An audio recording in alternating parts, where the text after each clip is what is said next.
Hey there, and welcome back to another episode of A Cup of Joe. My name is Joe Escobedo, and with me on the show today is Iris Chan. Iris is the CMO of Seismic, APAC in Japan. So thanks so much for being on the show, Iris. Lovely to meet with you again, Joe, and really glad to be part of the show.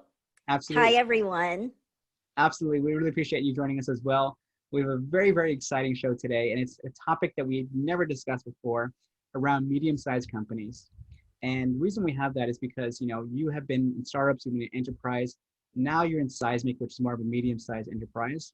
I want to talk about some of the challenges that come with being in a more medium-sized enterprise. So one of the things is around budget allocation. So how do you go about feeding more mouths with less money? The other thing I would love to get your thoughts on, we talked about last time, was around content strategy and tactics. So how do you really do more with less money? So those are some of the things I would love to get your thoughts on. But first off, once again, I want to Sure. know more about you. You've been in startups, you've been in enterprises. Why did you choose to work in a medium-sized company now? Yeah, that's a great question, Joe. As you rightly pointed out, I've been with, larger enterprises like the likes of IBM and Cisco. I've also been with a startup before as their CMO, but right now I'm with a medium-sized organization. And the reason why I chose that was because I'm a bit of a builder, so I like the idea of being able to build something from ground up. And I find that with medium-sized organizations, you can have the opportunity to do that. They have some structure in place, but at the same time, there are a lot of opportunities within the organization where certain things are still building and norming and forming. And this is where, I feel like I can add a lot of value and I can come in and help to build something up. So I thought that was a really exciting opportunity and great case in point with Seismic. I was hired to basically build up the marketing strategy and function for the Asia Pacific and Japan region because Seismic is growing internationally as an organization and expanding its presence in countries like Australia and going to Singapore and obviously in Europe as well. So is at that stage where, there are a lot of opportunities where you can work with the rest of the team and build something together and be along that growth journey. So I thought, that's one of the reasons why it's great to work with a medium-sized organization and, be up for that kind of building, which is, very exciting for me. Yeah, no, absolutely. I can completely understand where you're coming from. I'm in the same kind of mindset. I love building things. And so I think, yes, you do get a bit more flexibility. You have some of the structure, you have some of the things in place. But then, like you said, you're still growing so rapidly. So there's so many opportunities to try new things, experiment, and grow. So I think that makes perfect sense in terms of where you're currently at. Now, one of the challenges with I think the middle child or the medium-sized companies is like enterprises. They generally have large enough budgets to play around with. Startups are usually used to bootstrapping. They're used to kind of working with very small. But then you have medium-sized companies, and one of the things we talked about last time is that even that you're a growing company, you may not have the same budgets that an enterprise or a larger organization would have. So once again, would love to get your thoughts in terms of how do you even plan that? A lot of people are looking at next year. What's your process when it comes to budget allocation and maximization? Yeah, that's a really great point as well, Joe. And you're right. With medium-sized organizations, it's kind of like they're caught in the middle, right? They don't necessarily, have the same kind of budget and resources as a very large organization. Having said that, they're scaling so quickly and growing so quickly, and there's so many new segments they're penetrating. The company would be entering new markets at a geographic level. So all of a sudden, you have to have so much more coverage with the same amount of money. Now, with startups, it's a different story because, as you said, it's more of a bootstrap. It's, being really targeted and focused in one area and one area only. Whereas with a mid-size, they're growing rapidly. They're having to scale, but the budgets haven't quite caught up. So what I wanted to do was quickly share some tips around how to allocate the budget so you can actually maximize, the value you're getting out of the amount of money you've got. How can you get the best bang at, from the buck? And also how can you optimize the marketing spend? So let me go ahead and share my screen. So in that way, talk through, what are some of the pointers in terms of utilizing the budget in the most effective way. So I'm going to go ahead and do that. Can you see my screen? Yes, I see it now. Fantastic. So this is my recommendation when it comes to allocating marketing program budget when you're in a mid-sized organization. Now, just keep in mind that this is not related to headcount. This is purely looking at marketing program dollars and looking at some of the operational aspects. You can see the little pizza diagram on the left-hand side where I have divided the budget up, and you'll see that quite a bit of the dollars is spent on paid media, about 26% of that. 20% goes to virtual events. We've all pivoted to virtual now. In a normal world, it would have been a split between either virtual or physical events, but for obvious reasons, right now it's all virtual. I also spent about 15% on account-based marketing. This is very important because when you have a limited budget, you want to make sure that you also target those really high propensity, high value accounts that, would really establish your company as a market leader and gain market share for you. So that's the reason why we have the ABM. And then also on the left side of the slices, you will see that I'm spending dollars on content development and also licensing of content. I'll talk a little more about that when we discuss the content strategies later in our discussion. And then we also spend dollars on PR and media relations to help build brand awareness.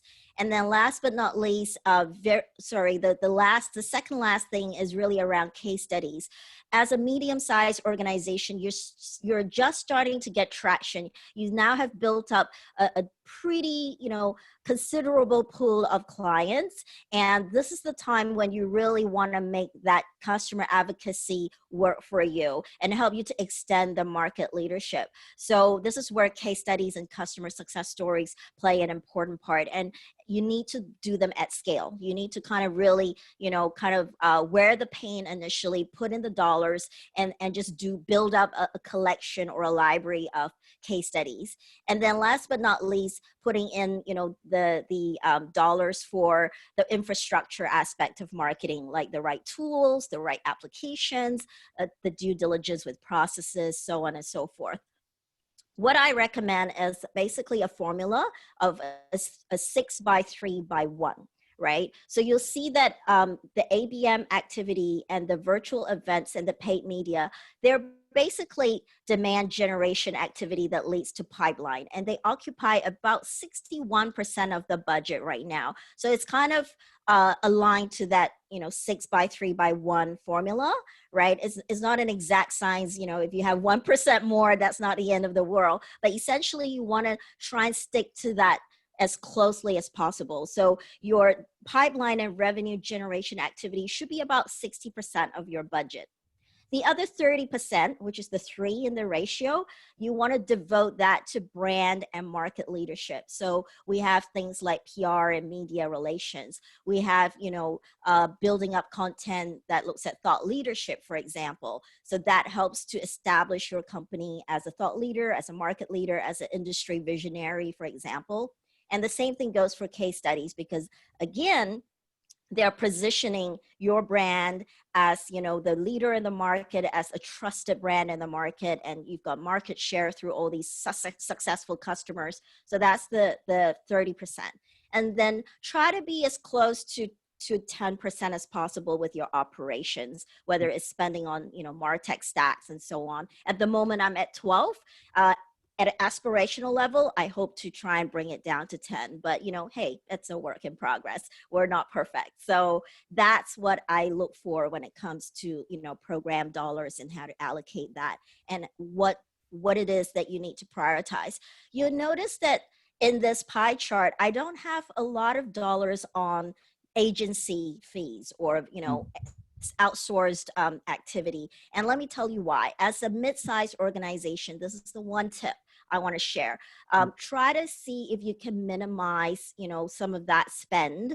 And I'll share, when we talk about the content strategy, how we can do that. But essentially what you want to do is try to see if you can insource some of those activities by looking at tools like MarTech tools that allow you to easily create content pieces, and do some design and layout, like Canva, for example. It's a really, really great MarTech tool that, will help your team to be able to create really nice designs without having to spend lots and lots of money getting designers and having to outsource it.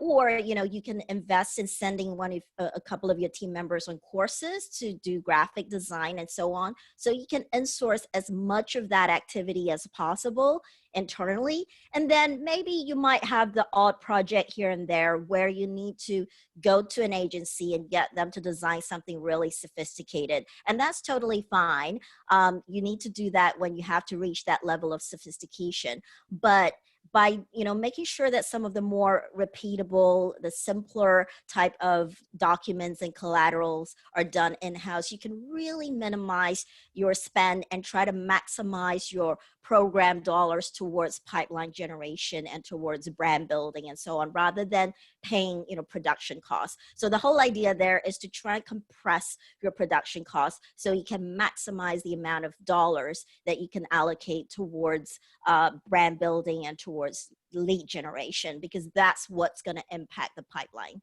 Does that make sense? Yeah, absolutely. I think this is one of the clearest explanations I've ever heard of budget management, particularly in marketing. I think I love the pie graphic. Clearly, it illustrates kind of where you're spending the money. And I think even the breakdown of the 631, I think it's super simple, super clear. And I think anyone watching this can easily adapt it to their organization. I want to get a couple different things. One of which is, as the company scales up, do you still try to fit within that 631? Or do you kind of, break it up to like a 721 or 721 or something like that? Or vice versa, you break it down like, how do you scale it up or scale it down depending on the scale of the company? Yeah, that's a great question. I think it also depends on how you define some of the activities, right? For example, with my company, we are a SaaS organization, software as a service. So customer retention is super important. It's a lifeblood for us, right? Being able to retain the customers and renew them and expand on the growth of those existing customers. So all of my activities, whether it's account-based marketing or virtual events, they cover existing customers as well. So that pipeline generation or revenue generation absolutely covers the existing customers, and you can continue to address that and address the customer retention. Whether those ratios would change as you grow, I think they wouldn't vary very much.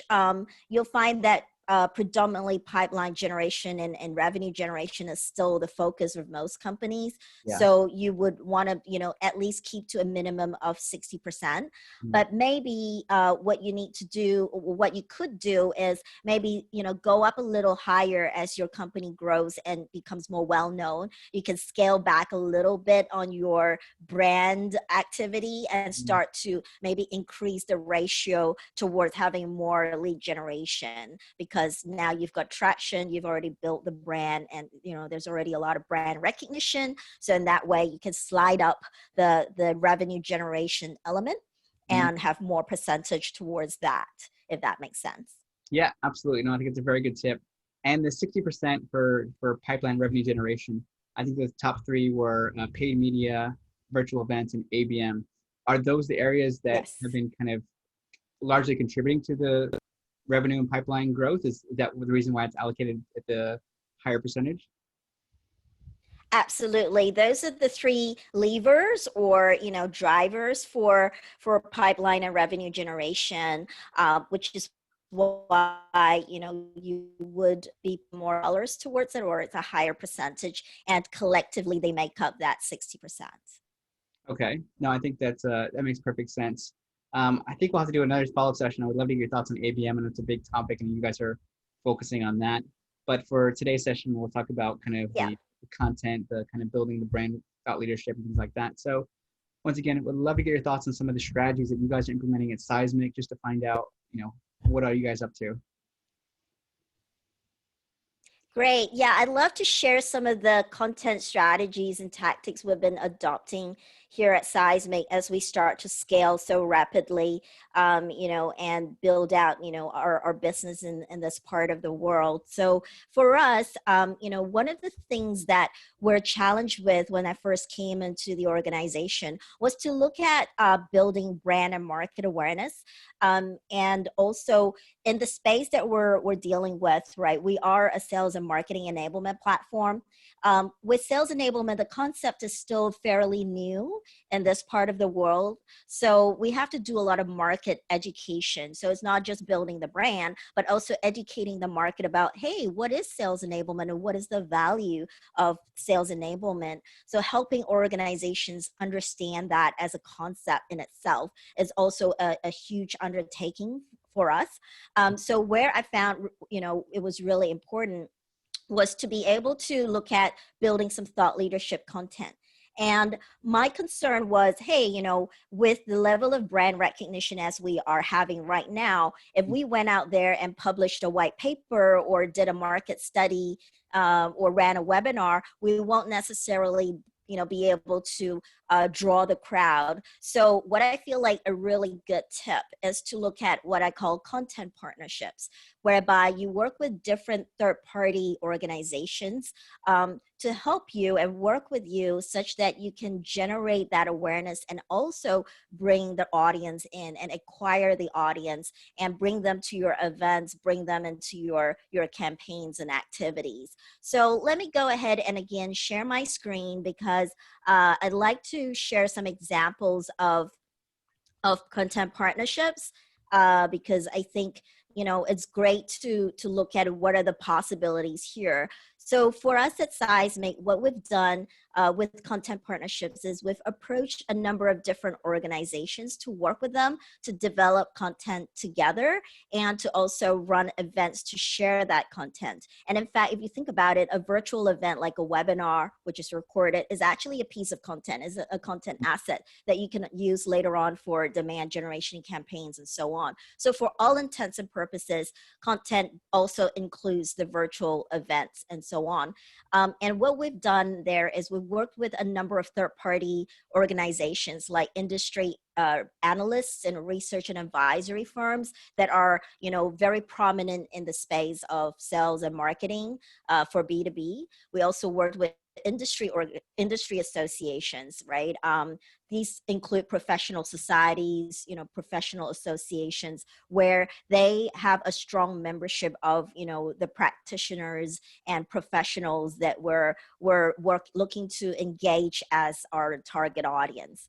There are also industry publications and portals, where a lot of our target audience will be reading or accessing and viewing those portals. That's a great one to partner with to publish content or to develop content, and to even license content. And this is so true with research organizations. They typically have a market study and you can license that, and it's a great way to actually generate content immediately, so you don't have to actually spend a long time building the content up. You can get something that's already ready made and license it, and you can speed up your time to market and run the campaign much faster. You can also look at, adjacent or complementary brands in the customer value chain. So we work with a lot of different brands where they complement our products, or we kind of work alongside in the MarTech stack. So Adobe is a great example. We have a great relationship with them. We've been running some webinars with them, and then also industry influencers and experts. Joe, you are a great example here. You're a B2B marketing expert, and together we're having this discussion today as a bit of a, video sharing and so on. And, this is a great example of collaboration and building content together. And last but not least, think about your alliances or business partners. And in the tech world, we call them channel partners. They are great to partner with, to develop content together, and to, either you co-create, or, you pay a little bit to get existing content and have your brand on it. By having these sorts of collaboration and running events together, you can work with them and, essentially leverage their brand recognition and their influence in the industry and segment that you're playing in, to bring the crowd in, and to also, really help to strengthen that thought leadership as well, working with them. Hopefully that makes sense. And, I think this is an area that we've seen quite a bit of success working together. Yeah, no, once again, I absolutely love it. I think it goes back to the whole concept of 1+1 = 3. I mean, by taking your audience plus their audience, and you grow it exponentially. So I love the idea. And the reason I originally brought up this topic is because, a lot of my clients are in the tech space as well. And if we look at kind of what's driving pipeline revenue for them, a large percentage of that is from the channel partners and these, associations and things like that. So I think while they're doing it from a sales and email point of view, they're not really doing it so much in terms of the partnership creating content. And I think you and Seismic do a very good job. I obviously see you with Adobe recently, who we work with Adobe quite a lot too. So I was glad to see you guys working together. But I think it's a smart move, because once again, you guys have similar audiences. Could be some opportunities on the commercial side, but even that relationship on building brand awareness, leveraging their audience plus your audience. It's like it's a highly underutilized strategy that not enough kind of tech companies use. So I really appreciate you sharing kind of your insights in terms of how you roll that out. I think it's very helpful for everyone watching that. Absolutely. Yeah, it's one of the ones that worked really well for us, and we want to keep doing that. And it's a win-win. There's a lot of synergy with the organizations that we work with, and our solutions and offerings and services complement one another, and we're actually adding value to the customer, because we all have a part to play in that value chain for them, and being able to bring those synergies together and show that partnership really helps the customer to understand how things fit in. So I think, yeah, it's great. Another tip I really wanted to share was really around a slightly different content strategy, and that is in relation to interactive content and visual content. We are living in the experience economy, as we all know, and today, because of the prevalence of things like Instagram and your Snapchats and your TikToks of the world, it's almost become like, you have to have something that is rich media. Static media just isn't going to cut it anymore. And in fact, research has shown that if you utilize interactive content, is actually twice more effective in terms of getting attention, engagement with the audience, and even converting leads into opportunity. So I definitely recommend looking at, interactive and visual content. Now you're going to say, hey, Iris, I mean, that's nothing new. We've been doing videos for ages. We've been doing interactive content for ages.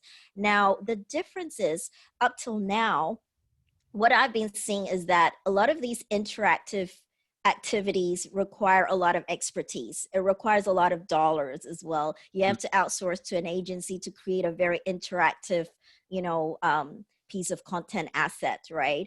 And that could cost a lot of money. And back to my earlier point about, being in a mid-sized organization, what can you do to compress and lower that production cost becomes key, right? So the shows, I suppose the challenge there is to look at what are the more cost-effective ways to produce interactive and visual content. You want something that really cuts through the clutter, because let's face it, with the COVID-19 situation, everything has gone virtual and digital. So there's a lot of noise out there, and it's harder and harder to engage the audience because everyone has gone digital. So how do you stand out, right? So with interactive and visually captivating content, you can really create that immersive experience that is going to cut through the noise. But at the same time, you allow your buyers to choose the journey. And the good news is now there is technology available where the whole process is democratized. You're no longer restricted to having to outsource this to an agency to create, right? And you can actually do this quite effectively using technology and using applications. So the idea here is think about the concept of micro apps. This is an upcoming and emerging kind of technology where it can enable you to insource this activity of creating interactive content without having to know graphic design, or any kind of software development or coding, right? Imagine that possibility, because all of a sudden your team members can do this thing themselves, and they don't have to outsource it. And that really helps to lower the production costs, and it can also speed up the time to market because you're not involving so many different parties doing briefs and so on and so forth. So to help you, understand and visualize what I'm talking about in terms of the interactive content, let me just really quickly pull up an example to share with everyone. So let me share my browser screen right here. So this is an example of an interactive content asset, and it is built using a micro app, right? And you can see that it's got some really flashy elements here like that, where, the colors really jump out. And you can also have, scrolling image galleries, right? They just auto scroll here. There are videos playing in the background. You can even, have little quizzes, right? And select answers so your users can, be really immersed in the environment and choose their own journeys. There are scrolling images here as well. You can have videos playing in different, windows within the application. So this is a great example here, right? And there's so many different ways you can use this. You can use this like an interactive event invitation to a webinar, for example, or if you're launching a new product and you want to create a bit of a product showcase or, a catalog of sorts, you can utilize this sort of an environment to create that interactive tour, if you will, right? So yeah, it is actually really, really easy to do. What I've just shown you right here is something that your team can create on your own, right? Using the micro app, and it's all based on tools you're familiar with, like PowerPoint. You can create a PowerPoint and then apply all these animations and interactive elements. So all of a sudden, it's a process that's so much easier and takes such, like much less time to create. So that's what I'm talking about. It's democratizing a process that used to be much more time consuming and used to cost a lot more. And this is just using, simple presentation tools like PowerPoint to do. And with the micro app, it just automates things. So yeah, hopefully that gives you an idea about the interactive content. And if you're wondering, like, how do I create something like that? Is actually, I'm kind of fortunate because Seismic actually has the technology. We like to drink our own champagne. We actually have the technology with our platform to be able to create something like that. So I've been able to leverage that, in my marketing programs. I'm already using that actively, like creating interactive event invites and so on for, my marketing activities coming up and for the webinars that I'm running. We have a virtual summit that our company is running later in the year, and we're creating like a whole, landing page to drive people to register for the summit. And that's where you can put in like the speaker videos and so on and so forth and make it super immersive. So we're very excited about something like that to really cut through and entice the audience. So hopefully that gives ideas to everyone on how you can do these content tactics a little differently. Yeah, no, absolutely. That was so cool. I appreciate that, Iris. Was that micro app you just showed right now, that the visualization, that was done with the Seismic? Yeah, it can be done within Seismic, and we have an integration with a company called Tile, where they're part of they're integrated into the Seismic offering, Yeah. and collectively, we can generate those types of content within the Seismic offering and product suite. So yeah, it's super exciting. Yeah. And within Seismic itself, we also have the ability to create like personalized presentations that are animated and interactive like that as well. So we've been using it for both sales or sellers to generate interactive presentations, and then for our marketing team being able to generate interactive assets as well. Yeah. Well, So that's all in the Seismic platform. I was gonna say I've sold, so I'm gonna be catching with you after this to see if I can share some of this with some of the clients we work with. 'Cause that was actually very cool. And I think to your point, there's a couple of things I want to touch on that I think B2B companies are very guilty of is the visual aspect of it. I think if you look at anything from I started my career in B2C, so I was doing marketing comms for like Nike, Mercedes Benz, and those companies obviously spent a massive amount of time on the visual aesthetics and things like that. Whereas B2B is usually on the opposite side of the spectrum. And it doesn't have to be, just shocking to be just for the sake of shocking, but I think I love the visual you just created. It's clean, it's simple, it's professional, it's interactive. It still gives you that visual element, but in a B2B context. So I think that is, Yes. I love that example. I think once again, you open my mind to new opportunities in terms of visual content. So I thank you for that. You're most welcome. Yeah, I love the fact that we're able to explore different content types and different content approaches. And I think as technology gives us more of that empowerment, we should totally leverage that. And as I keep going back to my earlier point, relating back to the mid-sized organization, we have limited budget and resources because, we're still catching up on some of that. And this is a great way to look at how you can optimize your marketing spend and be really, efficient and speed up your time to market as well. Yeah, absolutely. Like I said, I think for me, the best guests are those who can come on and take me back to school. And I think you did multiple times throughout the past 30 minutes. So I appreciate that, Iris. Um, yeah, I guess the last question is, how can people get in touch with you to find out more about, what you do? Yeah, sure. You're more than welcome to connect with me on LinkedIn. And I'll be very happy to continue the discussion and share more tips and tricks and so on. And you mentioned about account-based marketing, for example. We've been doing that, and I've had some key takeaways there as well. So I'll be more than happy to share those, in time to come. But yeah, well, I'm very happy for anyone to connect with me on LinkedIn, and we can continue those discussions or answer any questions. Yeah, absolutely. Please do get in touch with Iris. She's amazing. And thank you so much, Iris. Like I said, you are definitely coming back on the show. That was super practical, super concise, but like, so many things you could take and apply. So thank you so much for that. Really appreciate it.